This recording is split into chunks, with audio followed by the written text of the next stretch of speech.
The desert air shimmered like broken glass above the tarmac at Kandahar Airfield, distorting the silhouettes of parked aircraft into wavering ghosts. It was 5:47 hours when the emergency beacon pierced through the static on every radio frequency across theater. Three words repeated in mechanical succession: Warhawk 2-1 down. The transmission crackled with interference, then died. In the operations center, coffee cups froze halfway to lips. Warhawk call signs belonged to the 23rd Fighter Squadron, the premier close air support unit in the region. They didn't go down. They were the ones who kept everyone else from going down. Lieutenant Colonel Marcus Hale stood before the tactical display, watching the red icon blink over a valley the locals called the Furnace. His jaw worked silently as intelligence officers scrambled to pull satellite imagery. The downed pilot's last known position placed him 12 miles inside hostile territory, surrounded by terrain that ate helicopters for breakfast. The Taliban controlled every ridge, every compound, every shadow. Already, radio chatter indicated enemy fighters, converging on the crash site like wolves drawn to blood. Combat search and rescue package is wheels up in 15, the operations officer announced, her voice tight. 2 Apache, 2 Blackhawks, full SEAL element embarked. Hale nodded, but his eyes remained locked on the map. 15 minutes, then another hour to reach the site. In this part of Afghanistan, that might as well be eternity. He'd seen what happened to pilots who ejected over Taliban territory. Some things didn't belong in official reports.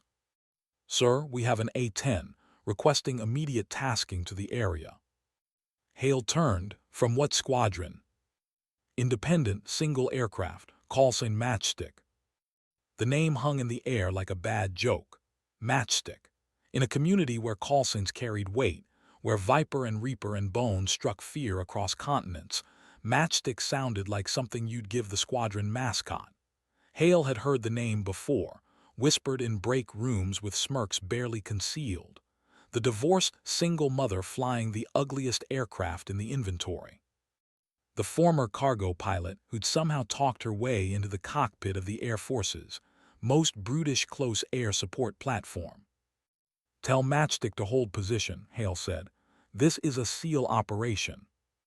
"Sir, she's already inbound. ETA to target area 8 minutes." Hale's hand slammed against the desk. 8 minutes.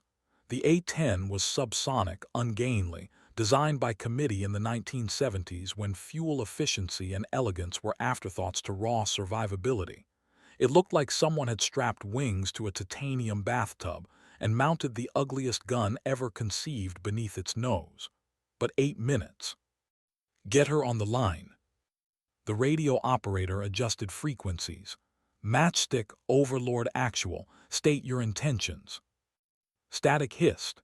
Then a voice cut through, calm as Sunday morning, with the slightest Texas drawl that made every word feel like it had been measured twice. "Overlord Matchstick, intentions are simple, bringing Warhawk home." Captain Alina Reyes had been awake for 19 hours when the distress call interrupted her patrol route.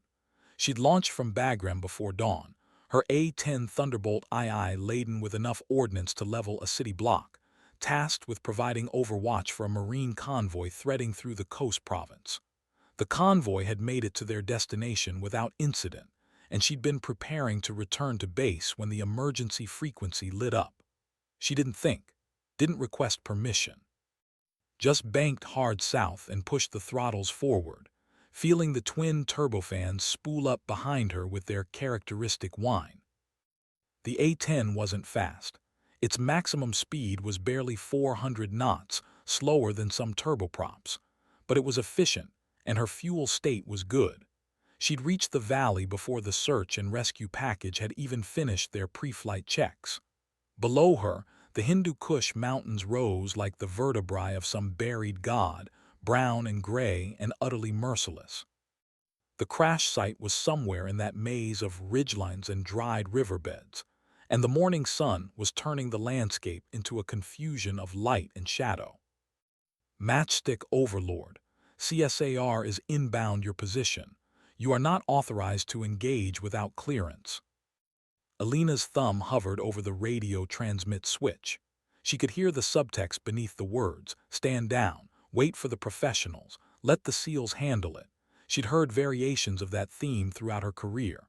When she'd transitioned from flying cargo to fighters, when she'd requested training, when she'd shown up to her first squadron brief with her daughter's crayon drawing folded in her helmet bag. The message was always the same: you don't belong here. Overlord, copy all. Matchstick is on station and establishing contact with ground elements. She switched frequencies, listening to the chaos bleeding through the radio. Warhawk 2-1's backseat had survived the ejection, his voice hoarse and desperate. "Any station, this is Roadhouse. I have enemy forces advancing from multiple directions. I need immediate CAS. I say again, immediate close air support or I am compromised." Alina studied her tactical display. The downed aviator's position glowed on her screen, a tiny beacon of hope in an ocean of threat indicators. Red triangles marked suspected enemy positions based on intercepted radio traffic. There were dozens of them and more appearing every few seconds. The pilot, Carlson Roadhouse, was holed up in a dried irrigation ditch at the base of a steep hillside. Not much cover. No good options. Roadhouse, Matchstick. I'm an A-10, 20 minutes playtime, full combat load. Talk to me. The relief in his voice was palpable. Matchstick, thank God. I've got approximately 30 to 40 fighters moving in from the north and east. They're using the compound structures for cover, advancing by fire teams. I'm taking sporadic fire now. Alina rolled her aircraft, eyes scanning the terrain below. The compound was visible, a cluster of mud brick buildings arranged around a central courtyard. She could see movement, tiny figures darting between structures. Her targeting pod locked onto the scene, feeding high-resolution imagery to her cockpit displays. Armed men, moving with tactical precision. In the operations center, Hale watched the live feed from Alina's aircraft. The imagery was crystal clear, better than the satellite coverage they'd been waiting for. He could see everything: the enemy positions, the advancing fighters, the vulnerable pilot. Overlord, Matchstick. Request permission to engage targets north of Roadhouse's position. Hale hesitated. Protocol demanded he wait for the SEAL element for coordinated rescue operations for confirmation and redundancy. But the live feed showed the truth. The enemy was closing. Roadhouse had minutes, maybe seconds. Matchstick, you are cleared hot. Danger close parameters in effect. Alina's hands moved across her cockpit with practiced efficiency. The A-10's weapon system was older than she was, designed before touchscreens and digital displays became standard. Everything was switches and dials and mechanical reliability. She selected her GAU-8 Avenger cannon, the 7-barrel rotary behemoth that defined the aircraft's entire design philosophy. 30mm depleted uranium rounds, 65 per second, each one capable of punching through tank armor. The targeting pipper danced across her heads-up display as she lined up her attack run. She needed to come in low, slow enough to ensure accuracy but fast enough to minimize her exposure to ground fire. The A-10 could take punishment that would obliterate other aircraft, but that didn't make her invincible, just stubborn. Roadhouse, keep your head down, danger close. She nosed over into a shallow dive, the compound growing larger in her windscreen. At 8,000 feet, she squeezed the trigger. The GAU-8 erupted with a sound that had been described as a roar, a buzz, a dragon's cough. Inside the cockpit, it was a deep vibration that rattled through the airframe like controlled thunder. The entire aircraft shuddered, slowing perceptibly as the cannon's recoil fought against forward momentum. Below, the earth exploded. 30mm rounds tore through the compound's northern wall in a continuous stream of destruction. Mud bricks disintegrated into dust clouds. Fighters who'd been advancing confidently seconds before scattered, diving for cover as the lethal stream walked across their position. Alina pulled up hard, banking away to assess the damage. Her ears rang despite her helmet. Roadhouse, how copy? Good hits, good hits. Northern threat is suppressed, but I've got more fighters moving up from the eastern ridgeline. They're almost on me. She was already rolling back into position, this time selecting a pair of Mark 82 500-pound bombs from her wing stations. The eastern ridge was too close to Roadhouse for the cannon. She needed precision. The A-10's targeting system was crude by modern standards, but Alina had logged over 800 hours in the aircraft. She knew its quirks, its tendencies, the way it flew heavy on the left wing when carrying an asymmetric load. The first bomb fell away with a metallic thunk, followed 2 seconds later by the second. She counted silently, watching the fall line on her display. The bombs impacted the ridgeline in twin orange fireballs, the overpressure rippling outward in visible shockwaves. Dirt and rock fountained into the morning sky. Shack direct hit. Eastern element is neutralized. In the operations center, Hale watched the feed in silence. Around him, officers had stopped working, drawn to the screens showing Matchstick's methodical devastation of the enemy force. The A-10 orbited the crash site like a guardian angel carved from titanium and spite, each pass bringing fire and thunder. "Sir, CSAR package is 10 minutes out." Hale nodded slowly. 10 minutes they now had because of one pilot in an aircraft most of the Air Force wanted to retire. He picked up the radio handset. "Matchstick, Overlord Actual, outstanding work. CSAR is inbound. We need you to keep that area sanitized." "Overlord Matchstick, roger that. I've still got plenty to give." Alina checked her fuel and weapons status. She'd expended 30% of her cannon ammunition and 2 bombs. Plenty remaining, but her fuel was starting to become a consideration. The A-10 was efficient, but she'd been airborne for nearly 3 hours. She made the calculation automatically. 30 more minutes on station, then she'd need to consider bingo fuel. "Matchstick Roadhouse, I've got more movement. Southern approach, looks like a technical with a heavy machine gun." Alina spotted the vehicle immediately, a pickup truck with a weapon mounted in the bed, racing across the valley floor toward Roadhouse's position. The gun was already firing, kicking up dirt around the irrigation ditch. She rolled inverted, pulling the nose through until the truck centered in her gun sight, then rolled upright and descended. The cannon spoke again, briefer this time.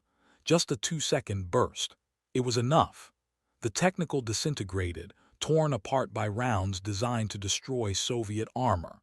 The truck tumbled end over end before exploding in a secondary fireball that suggested it had been carrying ammunition.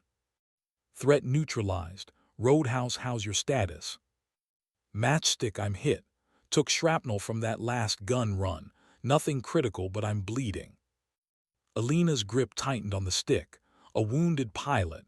Enemy fighters likely regrouping. CSAR still 8 minutes out.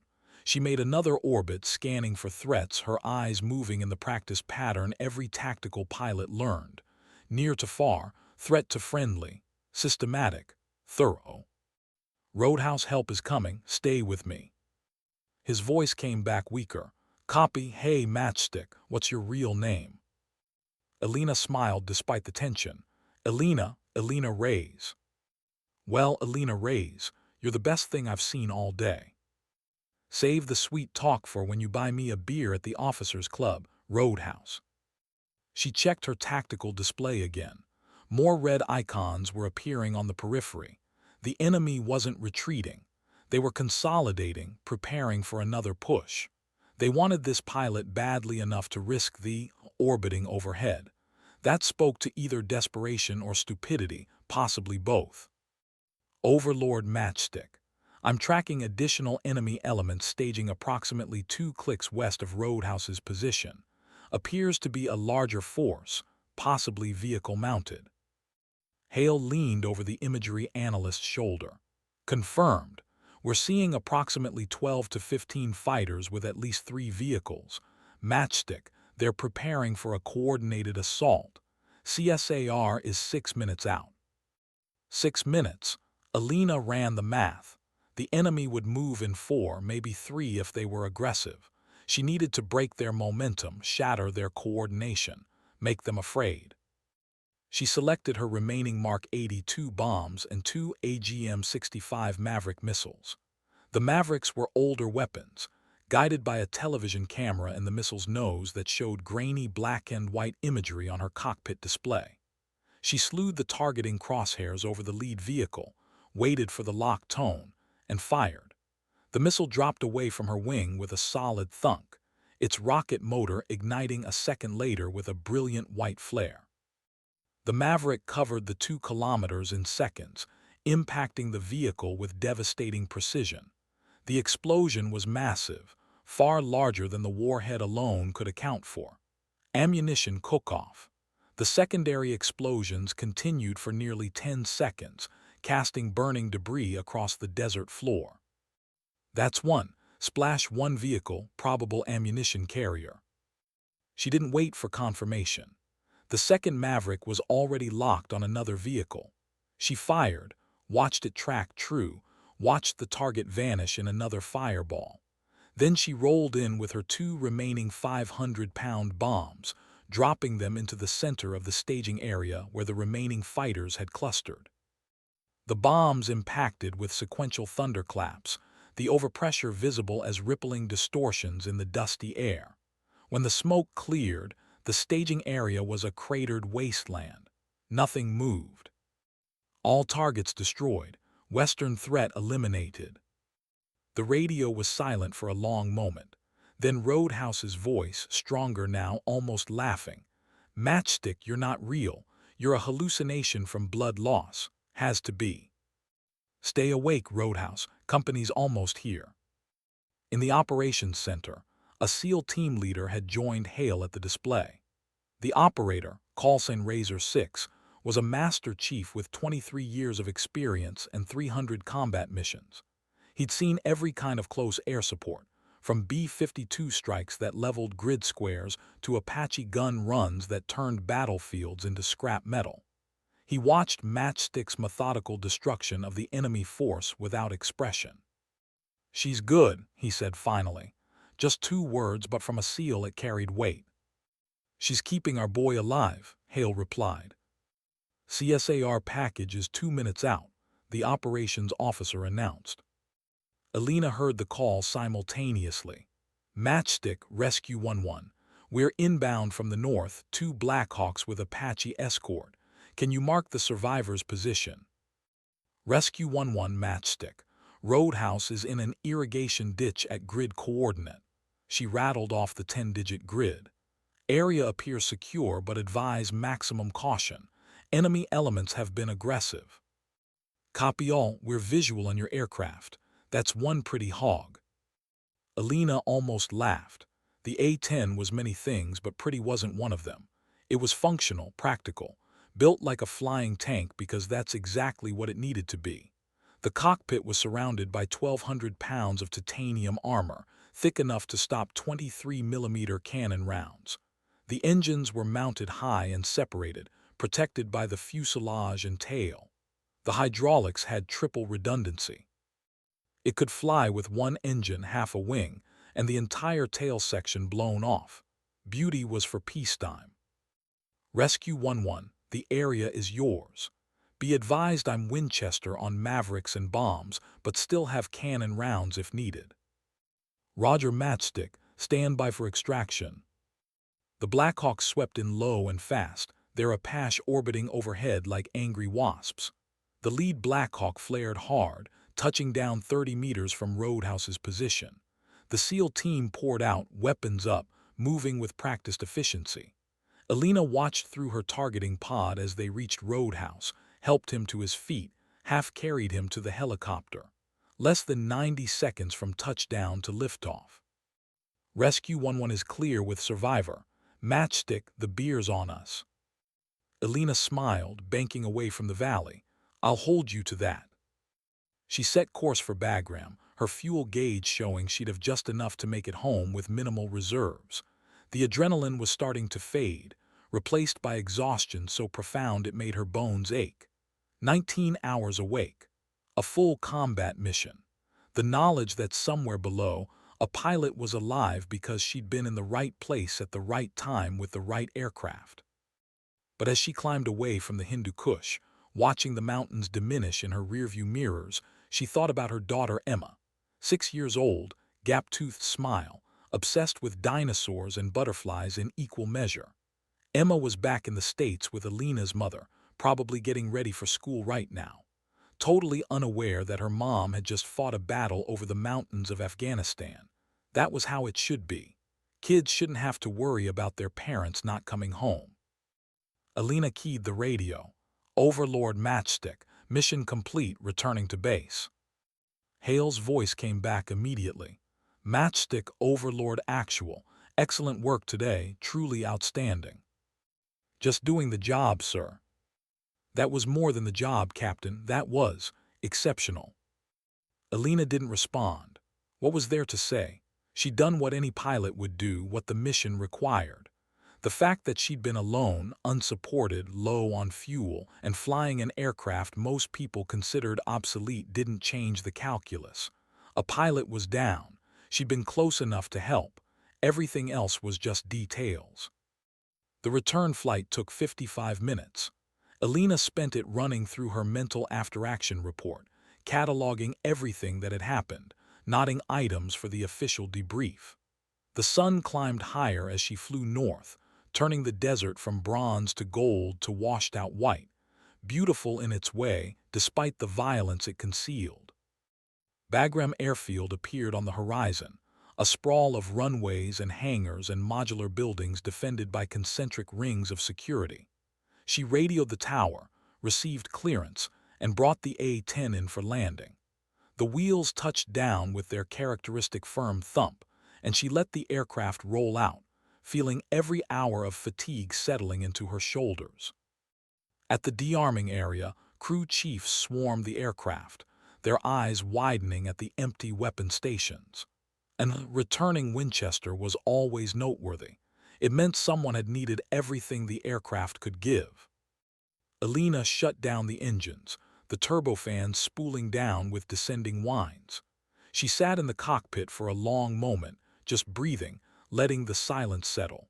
Then she popped the canopy and climbed down the boarding ladder on legs that felt like water. A full colonel was waiting on the ramp.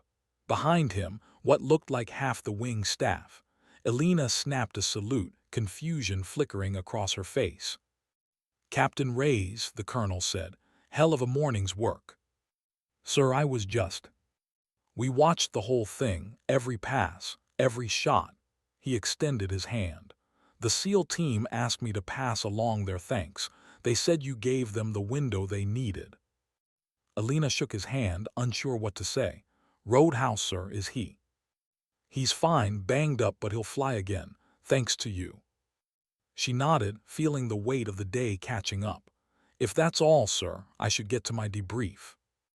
"Dismissed, Captain, and Reyes, we're putting you in for a Distinguished Flying Cross."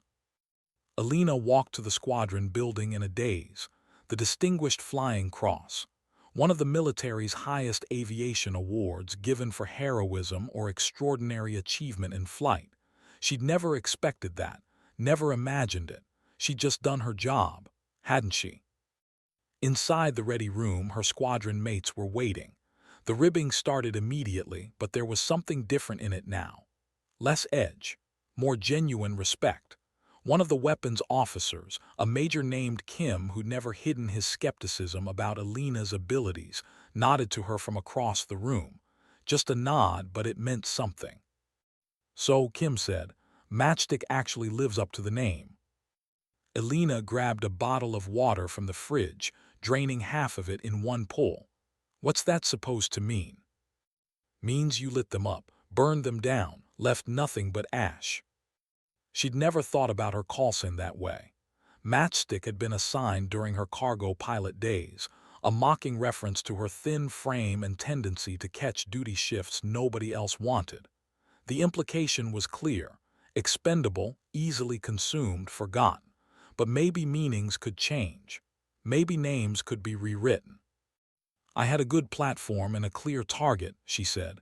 "The jet did the work." "The jet doesn't fly itself, Reyes." The debrief lasted 3 hours. Intelligence officers asked 1,000 questions, building a complete picture of the engagement.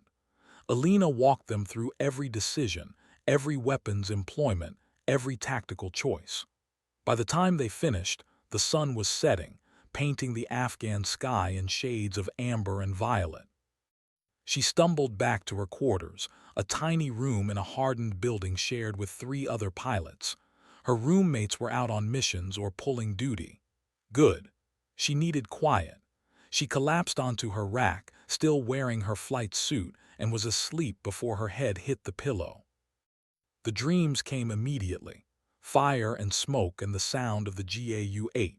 In her dream, she was back over the valley, but this time she was out of ammunition and the enemy kept coming. She fired empty guns that made hollow clicking sounds, dropped bombs that never exploded, watched helplessly as Roadhouse was overrun. She woke gasping, her heart hammering, the room dark and close. Her watch showed 23:30 hours. She'd slept for 4 hours and felt like she'd wrestled mountains. Alina sat up, rubbing her face, trying to shake the dream's grip. This was the part they didn't talk about. The aftermath.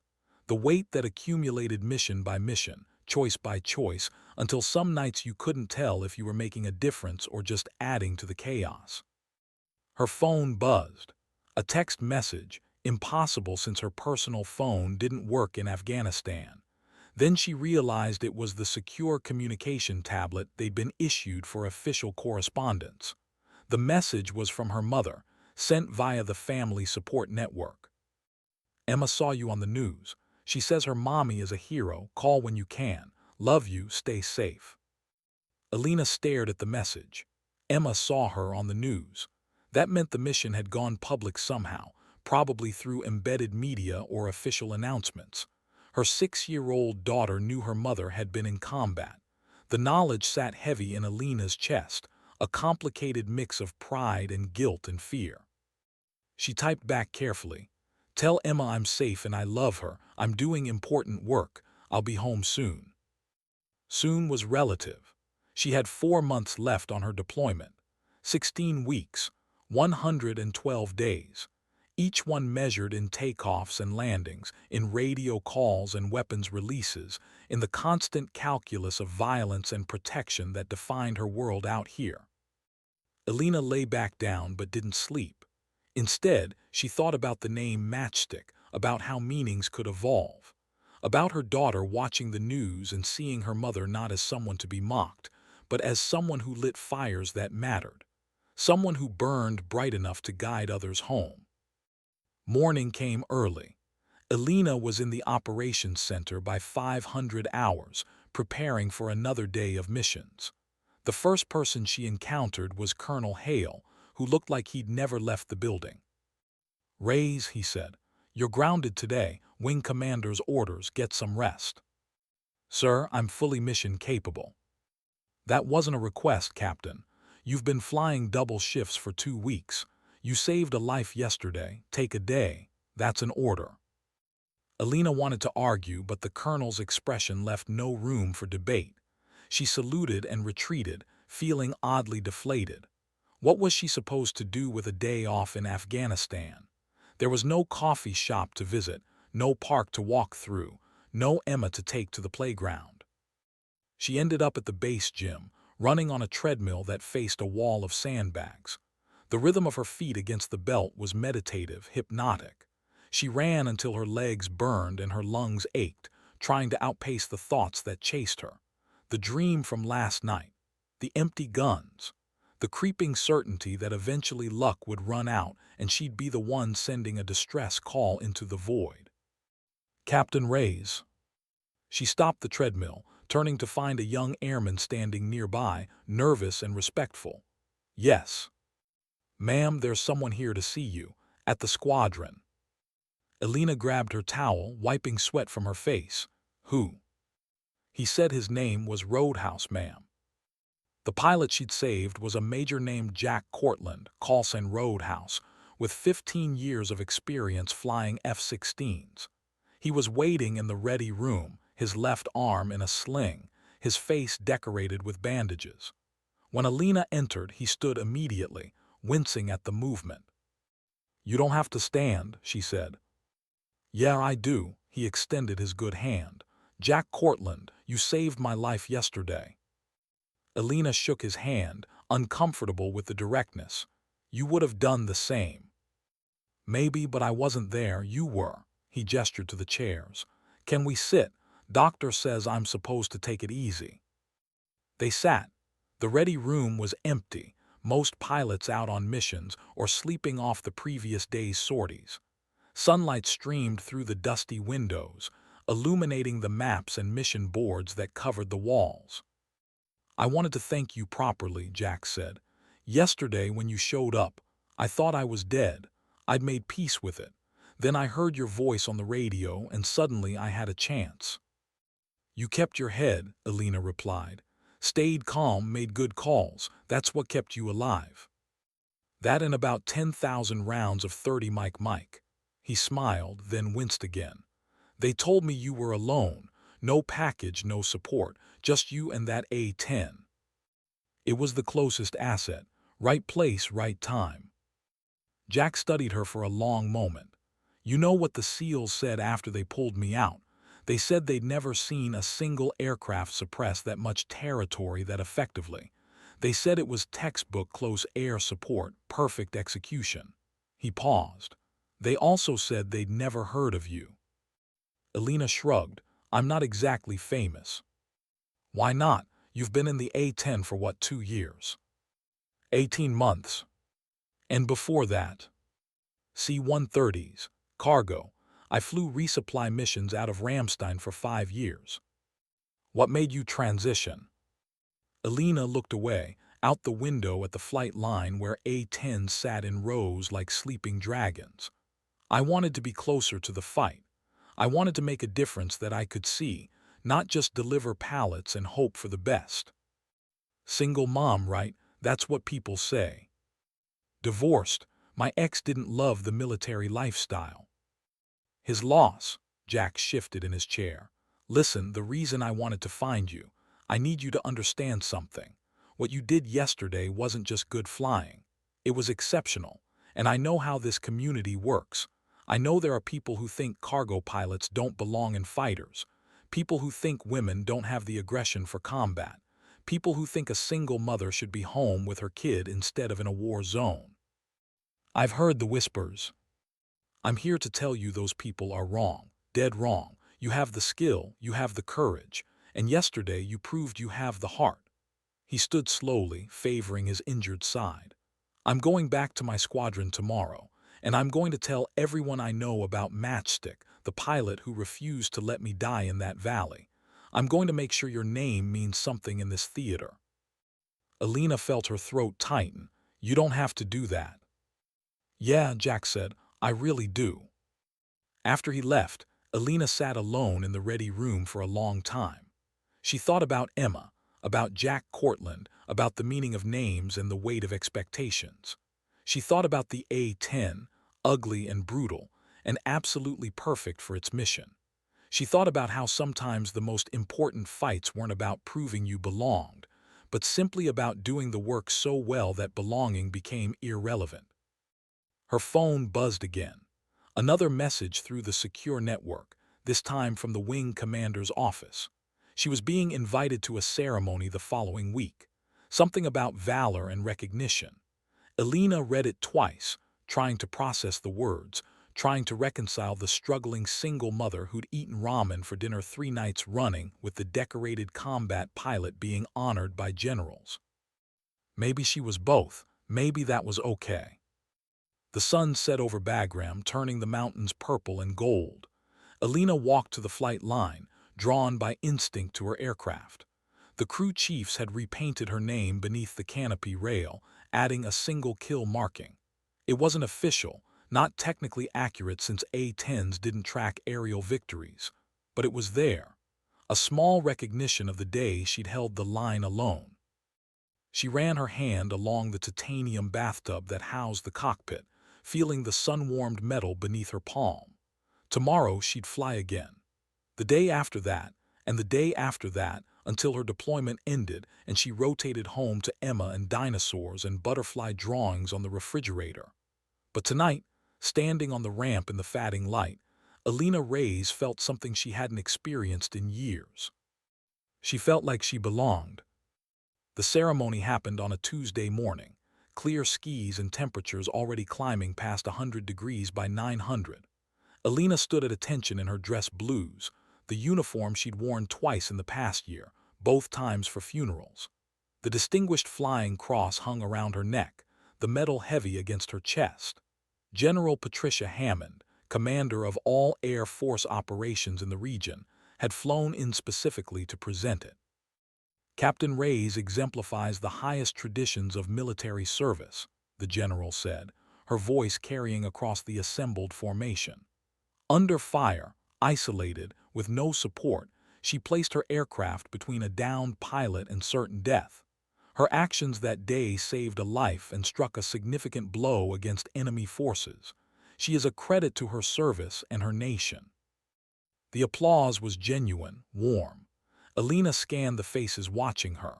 Her squadron was there, every pilot who could be spared from the flight schedule. The SEALs who'd extracted Jack Cortland stood in the back, still and watchful. Even the maintenance crews had turned out, the unsung heroes who kept the aircraft flying through sand and heat and mechanical impossibility.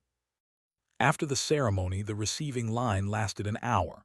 Pilots she'd never met shook her hand. Senior officers offered congratulations. The SEALs presented her with a trident coin, their most sacred symbol, typically reserved for their own. The Master Chief, Razor 6, pressed it into her palm with a simple statement, "You're one of us now." Alina held the coin after he walked away, feeling its weight.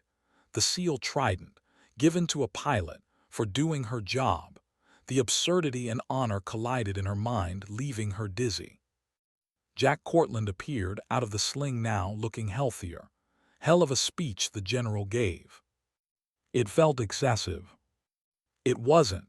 He glanced around, then lowered his voice. "I put you in for an assignment, teaching position at weapons school, if you want it." Alina blinked. The U.S. Air Force Weapons School was the pinnacle of tactical aviation training.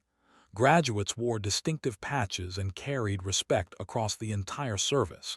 Teaching there meant you were among the absolute best at your craft. "Jack, I've been in the A-10 for 18 months. I'm not qualified." "You're more qualified than half the instructors there, and your performance under pressure speaks for itself," he smiled. "Think about it. You'd be home, close to your daughter, and you'd be shaping the next generation of close air support pilots." Home, the word resonated like a bell. 4 months left on her deployment had felt manageable, but the chance to cut it short, to return to Emma, to sleep in her own bed and wake to something other than rocket alarms. "I'll think about it," Alina said. 3 weeks later, Alina launched on her 50th combat mission of the deployment. The tasking was routine. Provide overwatch for an army patrol moving through a disputed valley near the Pakistani border. Standard stuff. She expected to orbit for 3 hours, see nothing, and return to base with all her weapons unfired. The patrol hit an IED at 11:30 hours. The radio erupted with desperate calls. "Tick, troops in contact. We have wounded, multiple casualties." Alina pushed the throttles forward, covering the 30 miles to their position in less than 5 minutes. What she found made her blood cold. The patrol had been ambushed in a kill zone, caught in a dried riverbed with high ground on both sides. Machine gun fire poured down from fortified positions. Rocket-propelled grenades left smoke trails through the air. The soldiers were pinned, taking fire from 3 directions, unable to move or maneuver. "Any aircraft, this is Python 2-6. We are pinned down and cannot extract our wound.